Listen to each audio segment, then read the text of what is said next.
ప్రకటన గ్రంథం మొదటి అధ్యాయము మొదటి 3 వచనాల్లో 2వ వచనం గురించి మనం ధ్యానిస్తూ ఉన్నాం. అతడు దేవుని వాక్యమును గూర్చియు యేసుక్రీస్తు సాక్ష్యమును గూర్చియు తాను చూచినంత మట్టుకు సాక్ష్యమిచ్చెను అనేది మనం చూస్తూ ఉన్నాం. ఇక్కడ 3 వేసి చూచినదంతటిని గూర్చియు అనేది వ్రాయబడతా ఉంది.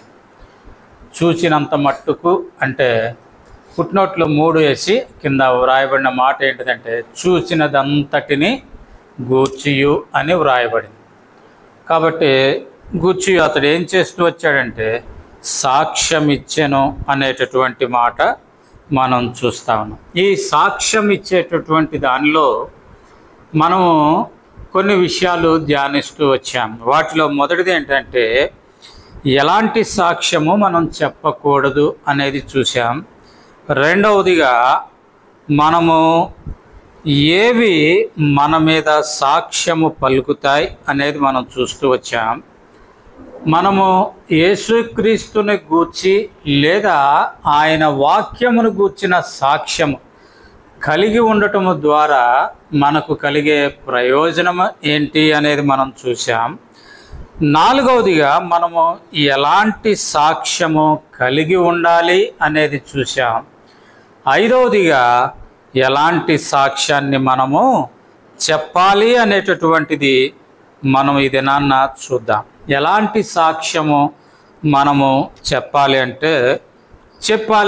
అంటే మనం ఇక్కడ కనుక చూస్తే తిమోతికి వ్రాసిన మొదటి పత్రిక 3వ అధ్యాయము 10వ వచనం. తిమోతికి వ్రాసిన మొదటి పత్రిక 3వ అధ్యాయము 10వ వచనము గనక మనం చదివితే అక్కడ వ్రాయబడతా ఉన్నటువంటి మాట ఏంటిది అంటే మరియు వారు మొదట పరీక్షింపబడవలెను, తర్వాత వారు అనింజులైతే పరిచారకులుగా ఉండవచ్చును అనేది మనం చదువుతా ఉన్నాం. అందుకే దానికి ముందుగా 7వ వచనం గనక మనం చూస్తే మరియు అతడు నిందపాలైన అపవాది ఊరిలో పడకుండునట్లు సంఘమునకు వెలుపటి వారి చేత మంచి సాక్ష్యము పొంది. కాబట్టి ఎటువంటి సాక్ష్యం అంటే మొదటిదిగా మంచి సాక్ష్యము అనేది మనం చూస్తూ ఉన్నాం. రెండవదిగా గనక మనం చూస్తే యోహాను 3వ పత్రిక 3వ వచనం గనక మనం చూస్తే యోహాను 3వ పత్రిక 3వ వచనం చదివితే నీవు సత్యమును అనుసరించి నడుచుకొనుచున్నావు గనుక సహోదరులు వచ్చి నీ సత్య ప్రవర్తనను గూర్చి సాక్ష్యము చెప్పగా విని బహుగా సంతోషించింది. రెండవదిగా సత్య సాక్ష్యము అనేది మనం చూస్తూ ఉన్నాం. అంటే సత్యమైన సాక్ష్యము. మొదటిది మంచి సాక్ష్యము, రెండవదిగా సత్యమైన సాక్ష్యం. మూడవదిగా గనక మనం చూస్తే మొదటి యోహాను పత్రిక 5వ అధ్యాయము 10వ వచనం. మొదటి యోహాను పత్రిక 5వ అధ్యాయం 10వ వచనం. దేవుని కుమారుని యందు విశ్వాసముంచువాడు తనలోనే ఈ సాక్ష్యము కలిగి ఉన్నాడు. దేవుని నమ్మనివాడు ఆయన కుమారుని గూర్చి ఇచ్చిన సాక్ష్యము నమ్మలేదు గనుక అతడు దేవుని అబద్ధికుడిగా చేసి. కాబట్టి ఇక్కడ ఏం చూస్తా ఉన్నామంటే దేవుని కుమారుని యందు విశ్వాసముంచువాడు తనలోనే ఈ సాక్ష్యము కలిగి ఉన్నాడు. ఏ సాక్ష్యం అంటే విశ్వాస సంబంధమైన సాక్ష్యం. విశ్వాసం ఉంచాడు కాబట్టి విశ్వాస సంబంధమైన సాక్ష్యము అనేది మనం అక్కడ చూస్తూ ఉన్నాం. 4వదిగా కనుక మనం గమనిస్తే ఇక్కడ వ్రాయబడతా ఉన్నటువంటిది ఏంటంటే యెషయా గ్రంథము 8వ అధ్యాయము 2వ వచనం. యెషయా గ్రంథము 8వ అధ్యాయము 2వ వచనం. నా నిమిత్తము నమ్మకమైన సాక్ష్యము పలుకుటకు యాజకుడైన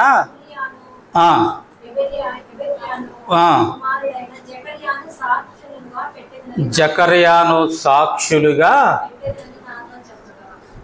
పెట్టెనని నాతో చెప్పగా. కాబట్టి 4వదిగా ఏంటిదంట? నమ్మకమైన సాక్ష్యం. నమ్మకమైన సాక్ష్యం. 5వదిగా యెషయా గ్రంథము 59వ అధ్యాయము 4వ వచనం. యెషయా గ్రంథము 59వ అధ్యాయము 4వ వచనం. నీతిని బట్టి ఎవడును సాక్ష్యము పలుకడు, సత్యమును బట్టి ఎవడును వ్యాజ్యమాడడు. అందరూ వ్యర్థమైన దాన్ని నమ్ముకొని మోసపు మాటలు పలుకుదురు, చెడును గర్భము ధరించి పాపము కందురు. కాబట్టి ఇక్కడ వ్రాయబడతా ఉన్నటువంటి మాట ఏంటిదంటే, నీతిని బట్టి ఎవడును సాక్ష్యము పలుకడు. అంటే ఎటువంటి సాక్ష్యం మనం పలకాలి అంటే నీతియుక్తమైన సాక్ష్యం.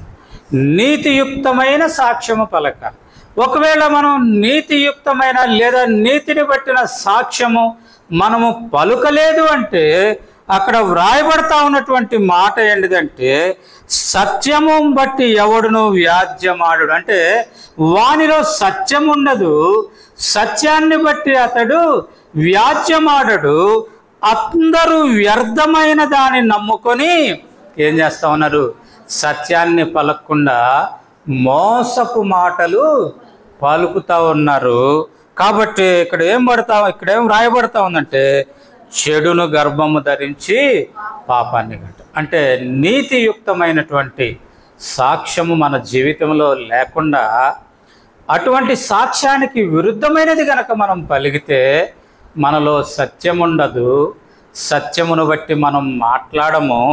అక్కడ ఏం రాయబడుతుంది అంటే, వ్యర్థమైన దానిని నమ్ముతాము, మోసపు మాటలు చెప్తాము, తర్వాత చెడును గర్భము ధరించి పాపాన్ని కంటాం. కాబట్టి ఈ యొక్క 5 అంతల సాక్ష్యాన్ని మనం పలకాలి అనేది మనం చూస్తాం. ఏంటిది అంటే, మొదటిదిగా మనం చూస్తూ వచ్చాం మంచి సాక్ష్యము, 2వదిగా సత్యయుక్తమైన సాక్ష్యం, 3వదిగా విశ్వాస సంబంధమైన సాక్ష్యం, 4వదిగా నమ్మకమైన సాక్ష్యము, 5వదిగా నీతియుక్తమైనటువంటి సాక్ష్యాన్ని మనం పలకాలి అనేది మనం చూస్తాం. అయితే దీనిలో ఈ దినం ఒక్క విషయాన్ని మనం చూద్దాం. అదేంటిది అంటే, సత్యమైనటువంటి సాక్ష్యము, సత్య ప్రవర్తన గూర్చిన సాక్ష్యం. అంటే ఈ యొక్క యోహాను పత్రిక 3వ పత్రికలో మనం చూస్తే గనక 3వ వచనములో మనం చదువుకున్నాము. ఇక్కడ నీవు సత్యమును అనుసరించి నడుచుకొనుచున్నావు గనుక సహోదరులు వచ్చి నీ సత్య ప్రవర్తనను గూర్చి సాక్ష్యము చెప్పగా విని బహుగా సంతోషించితిని అనేది మనం చూస్తా ఉన్నాం. కాబట్టి ఈ సత్య ప్రవర్తన లేదా సత్యమును గూర్చిన సాక్ష్యము మనలో ఎలా ఉంటుంది, మనము ఎప్పుడు సత్యము లేదా సత్యయుక్తమైనటువంటి సాక్ష్యాన్ని మనము పలుకగలుగుతాము అనేది గనక మనం చూస్తే గనక ఇక్కడ వ్రాయబడతా ఉంది. చూడండి, 4వ వచనములో, యోహాను వ్రాసిన 3వ పత్రిక 4వ వచనములో, నా పిల్లలు సత్యముననుసరించి నడుచుకొనుచున్నారని.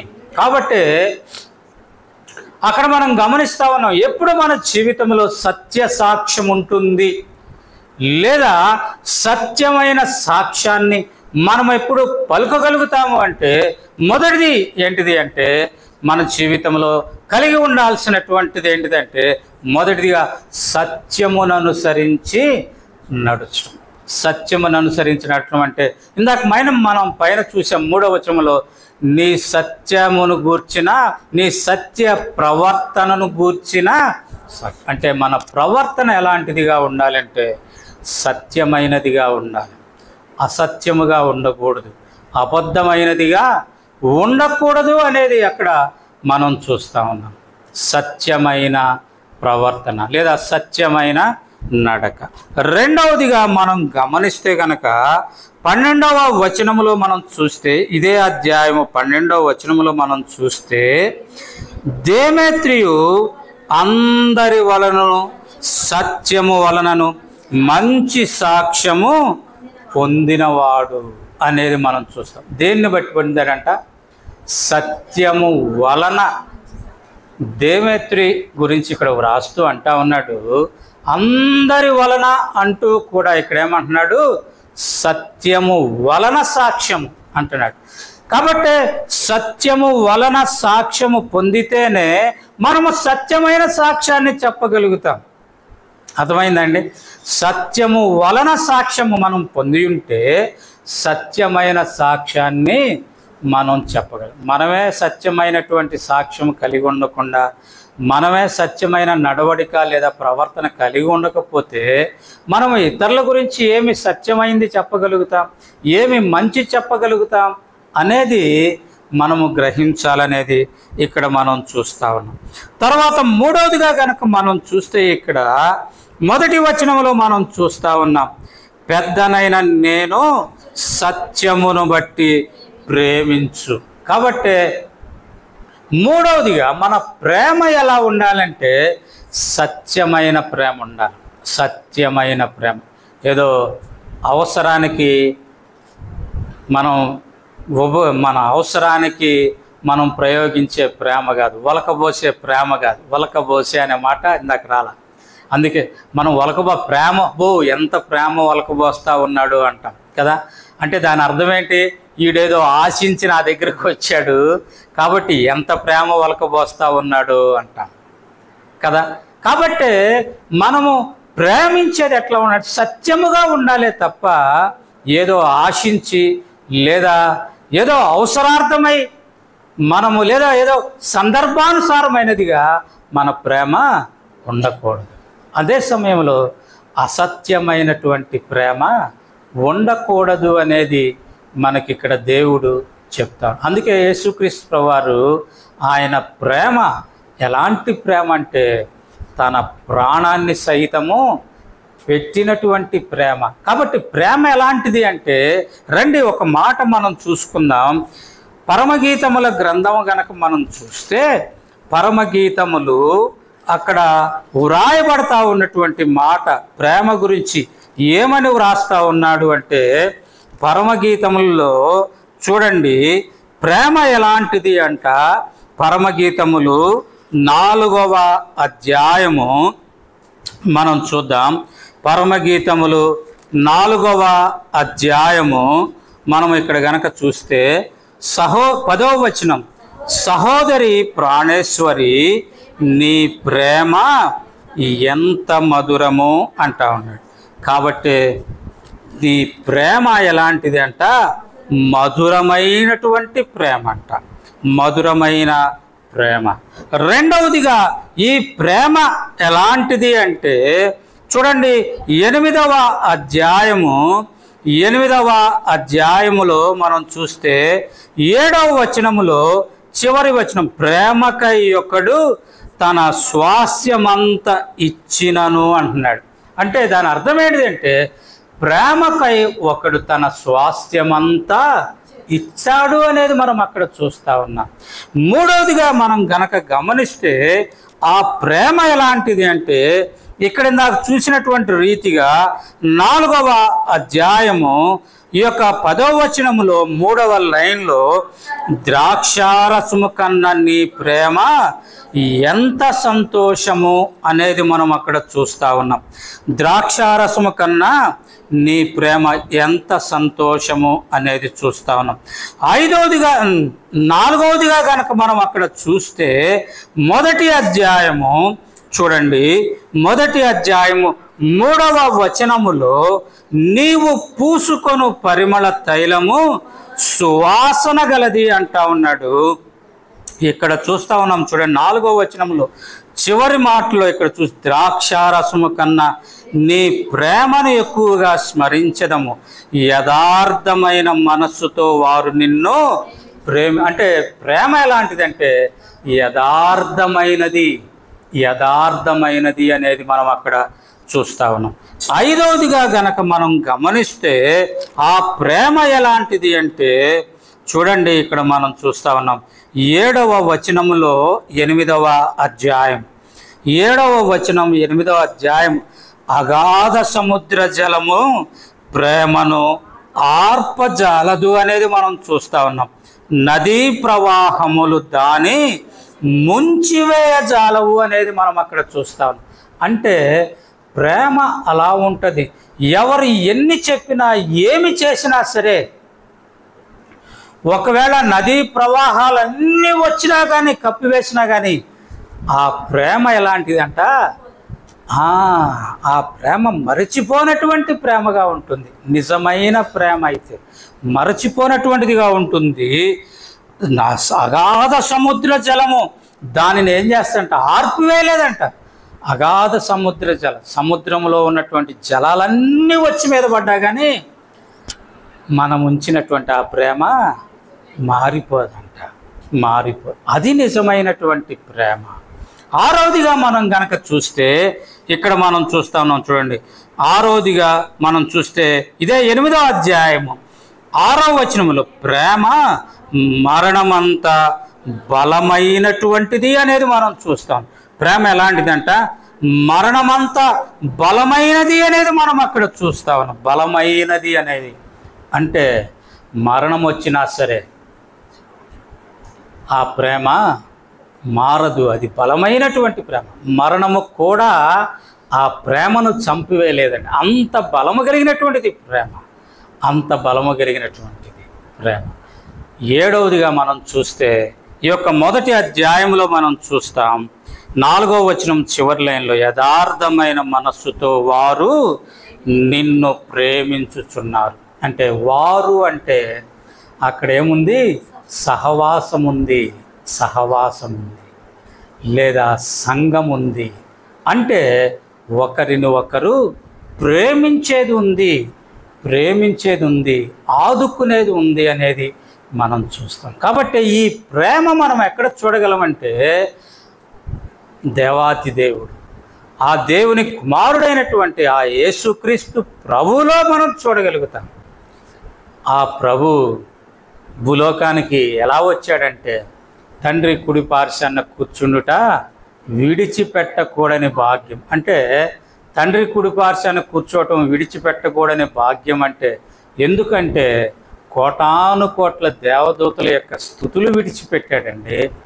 పరిశుద్ధుడు పరిశుద్ధుడు పరిశుద్ధుడని నిత్యము గాన ప్రతిగానములతో స్తుతించబడేటటువంటి ఆ స్థానాన్ని విడిచిపెట్టాడు. బంగారపు వీధులు, రత్నాల పునాదులు, ముత్యాల గుమ్మాలను విడిచిపెట్టాడు. తండ్రి సన్నిధిని విడిచిపెట్టొచ్చాడు. ఇంకా ఎట్లా వచ్చాడు తెలుసా, ఈ లోకానికి దీనుడయ్యాడు, రిక్తుడయ్యాడు, దాసుడయ్యాడు. పశువుల పాకలో జన్మించటం కాదు కానీ పరుండ పెట్టబడ్డాడు. పశువుల పాకలో అంతగా తగ్గించుకొని మరణానికి తన ప్రాణాన్ని అప్పగించి మరణముపై విజయాన్ని పొంది నీ నా జీవితాలకి విజయాన్ని ఇచ్చాడు. అది ఆయన ప్రేమ. మరణమైనా సరే తాను వెనుదీయలే. అందుకే అంటాడు అక్కడ ప్రభువారు, తండ్రి నీ చిత్తమైతే ఈ గిన్నె నా యొద్ద నుండి తొలగించు, ఆయనను నీ చిత్తమే సిద్ధించునగా. ఏంటి కారణం అంటే ఆయన ప్రార్థన చేస్తూ ఉంటే అంట ఎలా ఉందంట, చెమట రక్తపు బిందువలే. ఆయన ప్రార్థన చేస్తూ ఉంటే చెమట ఎట్లా వచ్చింది? మనం ప్రార్థన చేస్తే కనీసం చెమటన్నా వస్తుందా? మనం ప్రార్థన చేస్తే కనీసం చెమటన్నా పడుతుందా అంటే కదండి. కానీ ఆయన ప్రేమ ఎలాంటిదంటే ఆయన మన కొరకు చేస్తా ఉన్నటువంటి ప్రార్థన, మన కొరకై ఆయన చేయబోయేటటువంటి ఆ కార్యం, ఆ త్యాగం, దాన్ని గురించి ఆయన చేస్తా ఉన్నటువంటి ఆ ప్రార్థన చేస్తా ఉంటే చెమటే రక్తపు బిందువు వలె, రక్తమయమైనటువంటి ఆ స్వరూపం, రక్తపు ముద్దగా కనపడతా ఉన్నటువంటి ఆ స్వరూపం అంతగా ప్రేమించాడండి, అంతగా ప్రేమించాడు. కనుకనే ప్రియమైన సహోదరుడు, ప్రియమైన సహోదరి, ఆయన ఈ లోకానికి అంతగా దిగొచ్చి తన ప్రాణాన్ని పెట్టి నీకు నాకు జీవాన్ని ఇచ్చినట్లుగా మనం చూస్తాం. కాబట్టి ప్రేమ లాంటిదండి, అది ప్రేమ అంతటి ఉన్నతమైనటువంటిది, ప్రేమ అనేటటువంటిది మనం చూస్తూ ఉన్నాం. ఇదే యోహాను రాసినటువంటి పత్రిక 8వ వచనం గనక మనం చూస్తే అక్కడ వ్రాయబడతా ఉంది, ఎవరు సత్యమైన సాక్ష్యం చెప్తారు అంటే, మనము సత్యమునకు సహాయకులమగునట్లు అట్టి వారికి ఉపకారము చేయ బద్ధులమై ఉన్నాము. అక్కడ పుట్నోట్లో 2 అక్కడ ఏమంటా ఉందంటే వ్రాయబడింది, చదవండి, అందరూ చదవండి. జత పని వారము అయినట్లు, జత పని వారం అగునట్లు. దేనికంట జత పని వారం? సత్యమునకు జత పని వారం అంట, సత్యానికి జత. మనం చాలా పర్యాయాలు స్పెషల్ మీటింగ్స్ అప్పుడు పాంప్లెట్లు వేసుకుంటా ఏమని రాస్తారో తెలుసా? సహోదరుడు భక్త సింగారి జత పనివారు. భక్త సింగారి జత పనివారే కానీ భక్త సింగారిలో ఉన్న లక్షణాలు ఒక్కటి కూడా కనపడు. కానీ ఇక్కడ ఏమంటా ఉన్నాడంటే, ఎప్పుడు మనం సత్యమైన సాక్ష్యాన్ని పలకగలమంటే సత్యానికి జత పనివారం అవ్వాలంట. సత్యానికి జత పనివారం అయితే మనం కూడా ఎవరం అవ్వాలా? సత్యం అవ్వాలా మనం కూడా. ఎవరు సత్యము అంటే ఎవరు? నేనే మార్గమును సత్యమును జీవమునై ఉన్నాను. ఆయన సత్యం అంటే మనం ఎవరికి జత పనివారం అవ్వాలా? దేవునికి జత పనివారం అవ్వాలా. దేవునికి జత పనివారం అయితే దేవుని లక్షణాలు మనలో ఉండాల. అంటే మనం అక్కడ చూస్తాం, ఆత్మఫలమేమనగా ఆత్మఫలం, తర్వాత వెలుగు ఫలమేమనగా మనం చూస్తాం కదా. అవి మనలో ఉంటే మనము దేవుని జత పని. అందుకే ఇక్కడ ఈ ఫిలాతో ఒక మాట అడుగుతాడు చూడండి, ఏమనంటే సత్యం అంటే ఏంటి అని అడుగుతాడు. సత్యం అంటే ఏంటి అని అడుగుతాడు చూడండి. బహుశా అది యోహాను సువార్తలోనా ఎక్కడో ఉంటుందండి ఆ మాట. సత్యం అంటే ఏంటో చెప్పు అంటాడు. ఎక్కడ? యోహాను సువార్తలోనే, యోహాను సువార్త 18వ అధ్యాయం 37-38 వచనాలు కలిసి ఉన్నాయి అక్కడ. అందుకు పిలాతు, నీవు రాజువా అని ఆయనను అడుగగా, యేసు, నీవన్నట్టు నేను రాజునే. సత్యమును గూర్చి సాక్ష్యం ఇచ్చుటకు నేను పుట్టి తిని, ఇందు నిమిత్తమే ఈ లోకమునకు వచ్చి తిని, సత్య సంబంధి అయిన ప్రతివాడు నా మాట వినును. అందుకు పిలాతు ఏమంటాడు? సత్యమనగా ఏమిటి అని ఆయనతో చెప్పాను. కాబట్టి సత్యమును గూర్చి సాక్ష్యం ఇచ్చడానికి వచ్చాను. సత్య సంబంధి అయిన ప్రతివాడు కూడా ఎలా ఉంటాడంట? నా మాట అంటే నా జత పనివాడుగా ఉంటాడు. నేను చెప్పింది చేస్తాడు, అంతేగాని నేను చెప్పిన దానికి విరుద్ధంగా ఎప్పుడు కూడా చేయడు. నేను చెప్పనిది ఎప్పుడూ చేయడు. నేను చెప్పిన దానికి వ్యతిరేకంగా చేయడు. నేను చెప్పనిది ఏది కూడా చేయడు. ఇక్కడ అంటా ఉన్నాడు, ఫిలాతు అడుగుతా ఉన్నాడు, అంటే సత్యం గురించి సాక్ష్యం చెప్పడానికి వచ్చాను అంటున్నావు కదా, అంటే సత్యం అంటే ఏంటి? సత్యం అంటే ఏంటి అంటే 17వ అధ్యాయంలో మనం చూస్తే గనక 17వ వచనంలో మనం చదువుతాం. 17వ అధ్యాయం 17వ వచనం యోహాను సువార్త, సత్యమందు వారిని ప్రతిష్ఠ చేయము, నీ వాక్యమే సత్యము, నీ వాక్యమే సత్యం. కాబట్టి ప్రభు చివరి దినాల్లో ఆయన చేస్తూ ఉన్నటువంటి ప్రార్థన ఎలా ఉంది అంటే 19వ వచనం కూడా మనం చదువుతాం చూడండి. వారును సత్యమందు ప్రతిష్ఠ చేయబడునట్లు వారి కొరకై నన్ను. కాబట్టి మనం సత్యమందు ప్రతిష్ఠ చేయబడితే తప్ప మనం ఆయనకి సహకారులముగా ఉండలేము. సహకారులముగా సహపనివారముగా మనం ఉండాలి. కాబట్టి మనం ఇక్కడ ఎన్నోది చూసామండి. ఇది ఎన్నోది? 5వది మనం ఎలా ఉండాలంట? సత్యముకి ఎట్లా ఉండాలి? మనం జత పనివారముగా మనం ఉండాలి అనేది మనం చూస్తా ఉన్నాం. తర్వాత మనం ఇక్కడ చూస్తూ ఉన్నాం 6వదిగా కనుక మనం చూస్తే ఈ యొక్క యోహాను రాసిన 3వ పత్రిక 12వ అధ్యాయంలోనే మనం చూస్తాము. ఇక్కడ చూడండి, మేము కూడా అతనికి సాక్ష్యం ఇచ్చుచున్నాము, మా సాక్ష్యము సత్యమైనది. కాబట్టి సత్యమైన సాక్ష్యం, మా సాక్ష్యము కూడా సత్యమైనది అనేది మనం చూస్తా ఉన్నాం. అందుకే యోహాను సువార్త మొదటి యోహాను పత్రిక 2వ అధ్యాయము 8వ వచనములో మనం చూస్తే, 2వ అధ్యాయం 8వ వచనంలో మనం చూస్తే, మరియు కొత్త ఆజ్ఞ మీకు వ్రాయిచున్నాను, చీకటి గ్రహించుచున్నది, సత్యమైన వెలుగు ఇప్పుడు ప్రకాశించుచున్నది గనుక అది ఆయన యందును మీ యందును ఏంటంట? ఆయన యందు అంటే యేసుక్రీస్తునందు మీ యందు కూడా సత్యం. ఏది సత్యం? సత్యమైన వెలుగు ప్రకాశించటం. సత్యమైన వెలుగు మనలో నుండి ప్రకాశించటం అంటే మనల్ని చూస్తే జనులు ఏమనాలా? అరే ఈడు కరెక్ట్ అయ్యా, యథార్థవంతుడయ్యా, నమ్మకస్తుడయ్యా, సత్యవంతుడయ్యా అనాలి. ఇతనికి లాగా ఎవరిలాగా? దేమేత్రిలాగా ఇతడు సత్యవంతుడయ్యా అని చెప్పాలి. అతని గురించి ఏం చెప్పారంటే ఇతడు సత్యవంతుడు అని చెప్పినట్లుగా మనం చూస్తూ ఉన్నాం. మరలా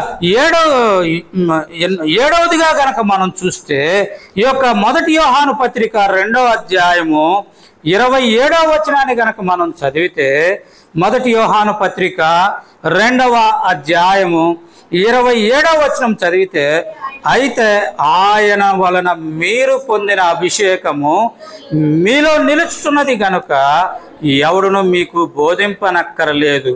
ఆయన ఇచ్చిన అభిషేకము సత్యమే కానీ. కాబట్టి సత్యము ద్వారా అభిషేకించబడినటువంటి వారముగా, సత్యము ద్వారా అంటే యేసుక్రీస్తు ప్రభు ద్వారా అంటే పరిశుద్ధ ఆత్మ ద్వారా అభిషేకించబడిన వారంగా మనం ఉన్నప్పుడు మాత్రమే ఈ యొక్క సత్య సాక్ష్యాన్ని మనము వెల్లడించగలుగుతాం. సత్యమైన సాక్ష్యాన్ని వెల్లడించగలుగుతాం. ఇటువంటి సత్యమైన సాక్ష్యము కలిగినటువంటి ఒక వ్యక్తి గురించి క్లుప్తముగా 4-5 మాటలు చూసుకొని ముగించుకుందాం. ఎవరు అతడు అంటే మనందరికీ తెలుసు, చాలా పర్యాయాలు వినుంటాం. కానీ మరొక పర్యాయం ఒకసారి జ్ఞాపకం చేసుకోవటం ద్వారా మనము పురికొల్పు పొందాలనేది దేవుని ఆశ.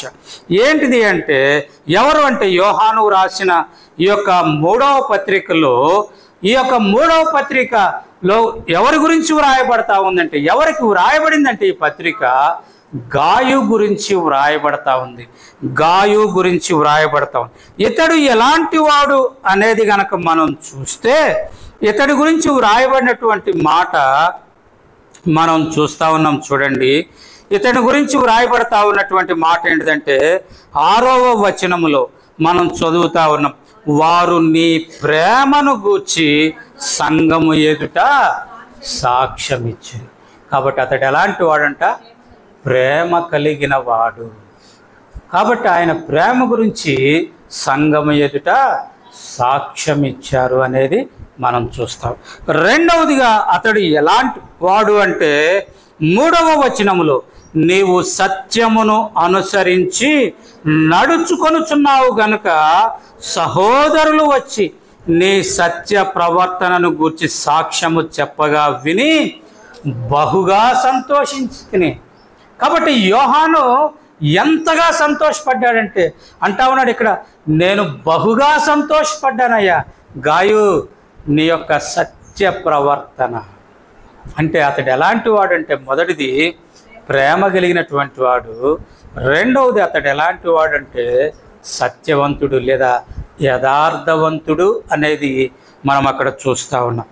మూడవదిగా గనక మనం అక్కడ చూస్తే గనక కొరింథీయులకు రాసినటువంటి మొదటి పత్రిక 14వ వచనం, కొరింథీయులకు రాసినటువంటి మొదటి పత్రిక మొదటి అధ్యాయము 14వ వచనము కనుక మనం చదివితే, కొరింథీయులకు రాసిన మొదటి పత్రిక మొదటి అధ్యాయము 14వ వచనం మనం చదివితే, నా నామమున మీరు బాప్తిస్మము పొందితిరని ఎవరైనాను చెప్పకుండానట్లు క్రిస్పునకును గాయకును తప్ప నేను ఎవరికి బాప్తిస్మము.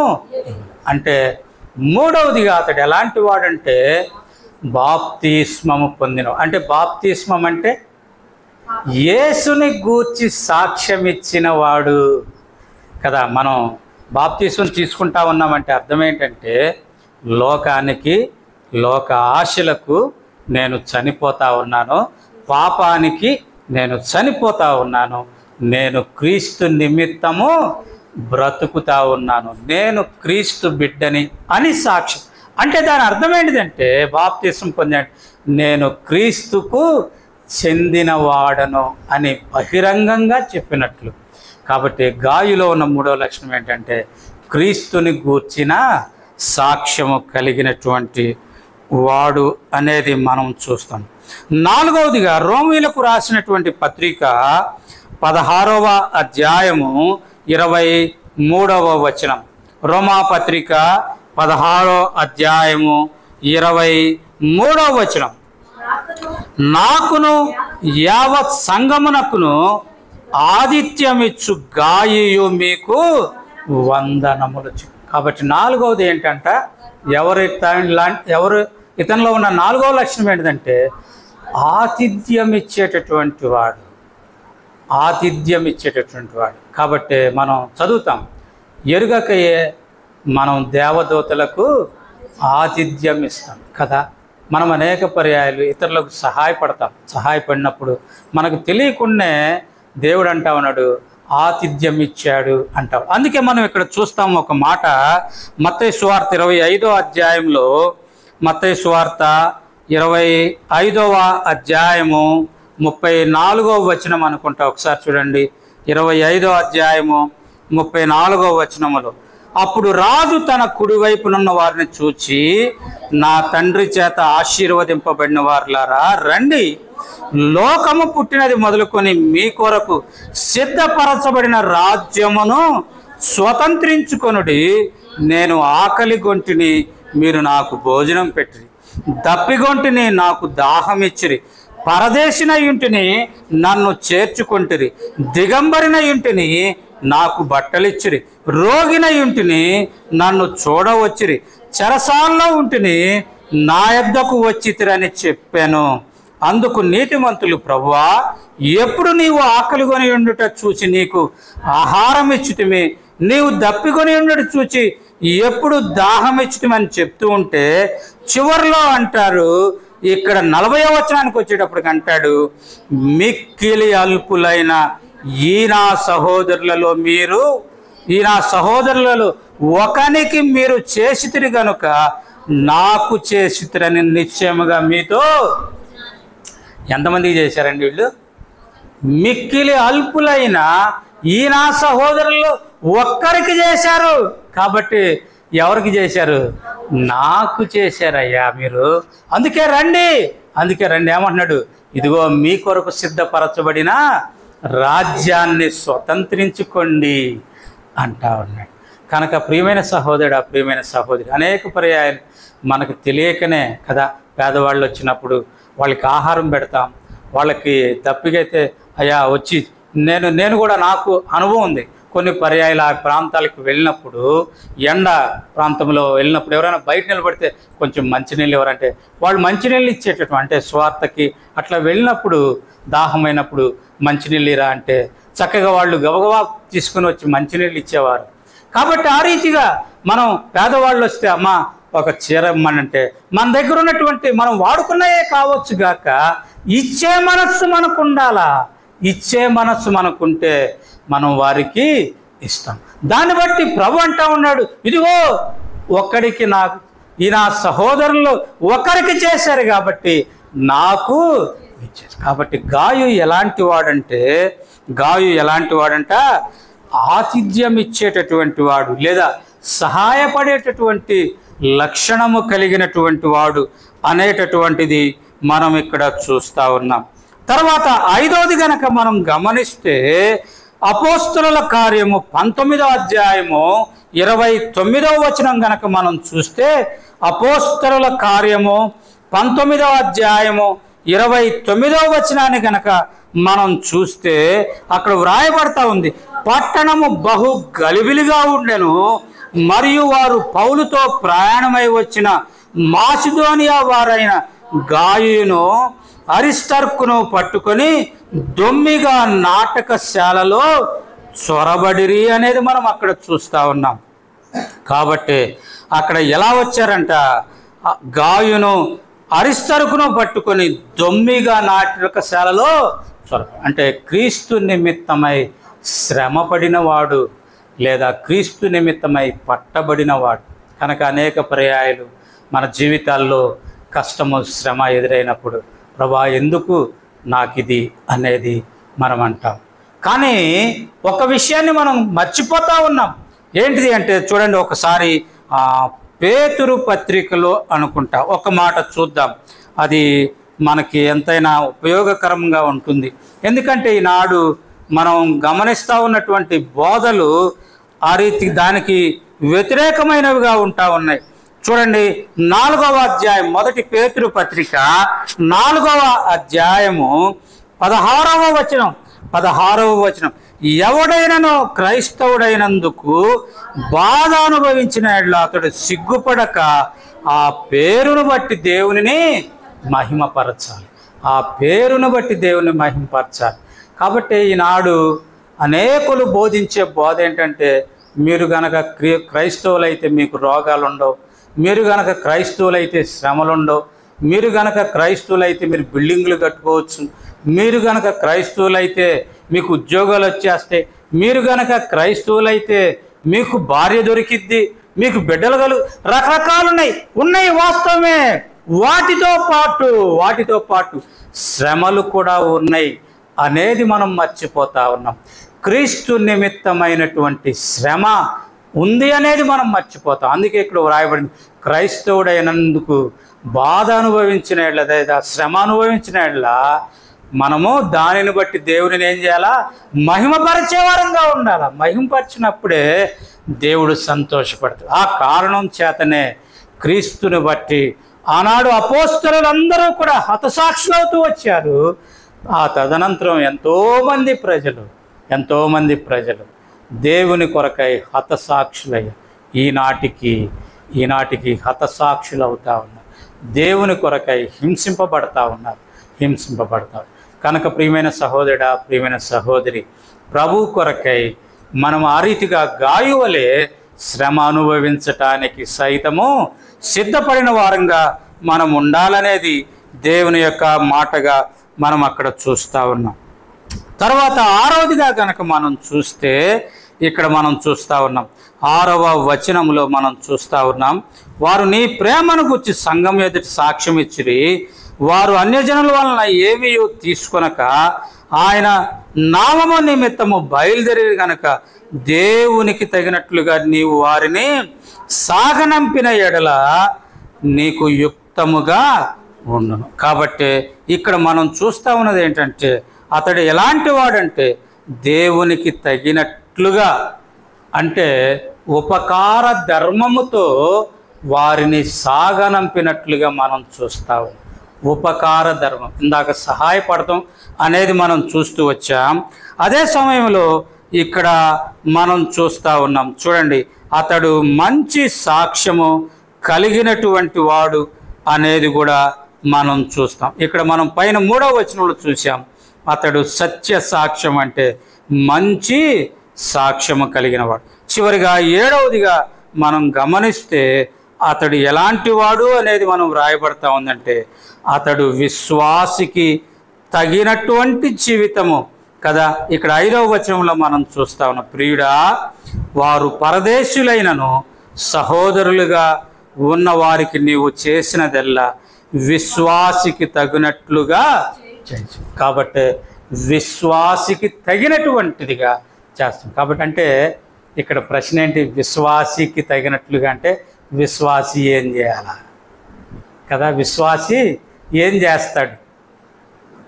విశ్వాసి అయిన వాడు ఈ గాయులో ఉన్న లక్షణాలన్నీ కూడా కలిగి ఉంటాడు. అంటే సహాయపడతాడు, ఇతరులకు మంచి చేస్తాడు, ఆదరిస్తాడు కదా, ప్రేమిస్తాడు కదా, సత్యమే మాట్లాడతాడు. ఇవన్నీ విశ్వాసి లక్షణాలు అనేది మనం అక్కడ చూస్తాం. కాబట్టి గాయులో ఈ 7 అంతల లక్షణం ఉన్నట్లుగా మనం అంటే సత్యము ద్వారా సాక్ష్యము పొందినటువంటి గాయు అనేది మనం చూస్తూ ఉన్నాం. సమయం ఎంతైంది? 2:30. ఒకే 5 నిమిషాల్లో నేను ముగిస్తా. ఇంకొక వ్యక్తి ఇక్కడ ఉన్నాడు. ఈ 3వ పత్రికలో ఇంకొక వ్యక్తి ఉన్నాడు, దానికి విరుద్ధమైనటువంటి వ్యక్తి. అతనిని మనం జ్ఞాపకం చేసి ఆ యొక్క లక్షణాలు మనలో ఉండకుండా చూసుకోవడానికై మనం ప్రయత్నం చేద్దాం. అతడు ఎవరు అంటే దియోత్రెఫే అనేటటువంటి వాడు. 9వ వచనములో అతడు ఎలాంటి వాడు అంటే, అతడు దియోత్రెఫే అనేటటువంటి వాడు. అతడు ఎలాంటి వాడు అంటే, నేను సంఘమునకు ఒక సంగతి వ్రాయిస్తుని, అయితే వారిలో ప్రధానత్వము కోరుచున్న దియోత్రెఫే. కాబట్టి అతడు ఏం చేస్తా ఉన్నాడంట? తనకు లేనటువంటి అర్హత, లేనటువంటి యోగ్యత, ప్రధానత్వాన్ని అతడు కోరుతా ఉన్నాడు. సంఘములో ప్రధానత్వాన్ని కోరుతా. ఈనాడు సంఘాల్లో మనం చూస్తూ ఉన్నది అదే కదండి. వచ్చి సంవత్సరం అయ్యంగానే బాప్తీసం తీసుకోవటం, బాప్తీసం తీసుకోగానే వాళ్ళ కన్నులు ఎక్కడ పడతాయి? స్టేజ్ మీద పడతాయి అన్నమాట. స్టేజ్ మీద ఎక్కాలా, పాటలు పాడాలా, తర్వాత వాక్యం చెప్పాలా, అందరి మీద పెత్తనం చలాయించు. అయితే అది దేవుని చిత్తమా కాదా అనేది గ్రహించరు. అది దేవుని ఏర్పాట్లో ఉన్నావా లేదా అనేది గ్రహించరు. గ్రహించకుండా మేము కూడా కావాలా, మాకు కూడా పెద్దత్వం కావాలా, మేము కూడా బోధించాలా కదండి. చాలా విచారకరమైనటువంటి విషయం, చాలా విచారకరమైన విషయం. దేవుని వాక్యము అనుసారమైనటువంటి రీతిలో దేవుడు ఎన్నిక చేయాలా. అదే సమయంలో సంఘములో అప్పటికే ఉన్నటువంటి పెద్దలు, దైవ సేవకులు వారిని పరీక్షించి యోగ్యుడు అని ఎంచినప్పుడు మాత్రమే అతడు ఎన్నిక చేయబడాలి. కానీ నాకేదో డబ్బులున్నాయని, నాకేదో లేదా పలుకుబడి ఉందని, నాకేదో జనాంగం ఉందని, నో, అది మంచిది కాదు, దేవుడు అంగీకరించేదే కాదు అనేది మనం అక్కడ చూస్తా ఉన్నాం. కనుక ఇక్కడ దియోత్రెఫే ఏం కోరుతా ఉన్నాడంటే ప్రధానత్వాన్ని కోరుతూ ఇక్కడ రాయిస్తా ఉన్నది ఏంటంటే మమ్మును అంగీకరించుటలేదు. అంటే యోహానుని అంగీకరించటం లే. యోహాను గురించి వ్రాయబడతా ఉన్నటువంటి మాట ఏంటిదంటే, యోహాను ఎలాంటి వాడంట? యేసుక్రీస్తు ప్రభు యొక్క రొమ్మున ఆనుకున్నవాడు యోహాను. యేసుక్రీస్తు చేత ప్రేమించబడిన వాడు యోహాను. యేసుక్రీస్తు తన తర్వాత తన తల్లి యొక్క బాధ్యత పొందినవాడు యోహాను అనేటటువంటిది. అంతేకాదు యేసుక్రీస్తు యొక్క యోహాను ఎలాంటి వాడంటే, యేసుక్రీస్తు యొక్క ప్రధానమైనటువంటి శిష్యులు ముగ్గురిలో ఒకడు. ఎవరు ఆ ముగ్గురు అంటే యోహాను, యాకోబు, పేతురు అనేటటువంటి ముగ్గురు. ఈ ముగ్గురిలో ఒకడు. అంతేకాదు ఈ యోహాను ఎవరు అంటే ప్రభు యొక్క ప్రత్యక్షత పొందినటువంటి వాడు. ప్రభు కొరకై సలసల కాగేటటువంటి నూనెలో వేయించబడటానికి సైతం ఇష్టమైనటువంటి వాడు. ప్రభు యొక్క సాక్ష్యము ఉన్నది ఉన్నట్లు ప్రకటించిన వాడు యోహాను. అలాంటి యోహానుని ఈ దియోత్రెఫే ఏం చేస్తూ ఉన్నాడంటే నిరాకరిస్తూ ఉన్నాడు. కనుక ఈనాడు సంఘాల్లో ఇలాంటి దుస్థితి ఉన్నట్లుగా మనం చూస్తూ ఉన్నాం. అంత మాత్రమే కాకుండా 10వ వచనం మనం చూస్తే, వాడు మమ్మును చెడ్డ మాటలు వదులుచు. అంటే యోహాను గురించి ఏం చెప్తా ఉన్నాడంటే చెడ్డ మాటలు వదరుచు అంటున్నాడు. అంటే చెడ్డ మాటలు పలుకుతూ ఉన్నాడు. ఇష్టం వచ్చినట్లు కదా అండి, చాలా పర్యాయాలు లేనిది ఉన్నట్లుగా చెప్తూ ఉంటారు. ఇష్టానుసారం మాట్లాడు. వదలటం అంటే ఇష్టానుసారమైన మాటలు మాట్లాడు, చెడ్డ మాటలు పలుకుతూ ఉన్నాడు. మూడవదిగా ఏం చేస్తా ఉన్నాడంటే సహోదరులను తాను చేర్చుకొనక వారిని, సహోదరులను ఏం చేస్తా ఉన్నాడు, చేర్చుకోవటం లేదంట. సహోదరులను చేర్చుకోవటం, సహోదరులు అంటే యేసుక్రీస్తులో మరి ఆయన రక్తంలో కడగబడినటువంటి వారిని సమకూర్చటం లేదన్నమాట, సమకూర్చటం లేదు. నాలుగవదిగా మనం అక్కడ ఏం చూస్తూ ఉన్నామంటే ఆటంకపరచుచు అనేది మనం చూస్తూ ఉన్నాం. మనస్సు చేర్చుకున్న మనస్సు గల వారిని కూడా ఆటంకపరచుచు సంఘము నుండి ఏం చేస్తా ఉన్నట, వెలివేయచున్నాడు అన్నాడు. ఆటంకపరుస్తూ ఉన్నాడు, వెలివేస్తా ఉన్నాడు. కాబట్టి యోహానుకే అలాంటి పరిస్థితులు అదే సమయంలో దాపురిస్తే ఈనాడు 2000 సంవత్సరాలకు పైగా జరిగిన తర్వాత ఈనాడు ఎంతగా దిగజారిపోయి ఉన్నాయి సంఘాలు అనేది మనం చూస్తాం. అందుకే ఈనాడు సత్యమైన సాక్ష్యము మనం చెప్పగలిగి ఉండాలా, సత్యమైన సాక్ష్యము మనం కలిగి ఉండాలి. ఎలా అంటే గాయువలే. ఎలా అంటే మనం అక్కడ వ్రాయబడతా ఉన్నటువంటి మాట ఏంటిది అంటే, అక్కడ వ్రాయబడతా ఉన్నటువంటి మరొక వ్యక్తి పేరు ఏంటంటే దేమేత్రియ వలె గాయువలే సత్యమైన సాక్ష్యము కలిగిన వారంగా ఉండాలి. దియోత్రెఫేల వలె మనము ఎదిరించే వారంగా, ఆటంకపరిచే వారంగా, మరి చెడ్డ మాటలు వదిలే వారంగా మనం ఉండకూడదు అనేది ప్రభు యొక్క ఆశ. అయితే ప్రశ్న ఏంటి అంటే ఎలా ఉన్నాం మనం, ఎటువంటి సాక్ష్యాన్ని మనం కలిగి ఉంటా ఉన్నాం, ఎటువంటి సాక్ష్యాన్ని మనం వెల్లడిపరుస్తాము, మనల్ని మనం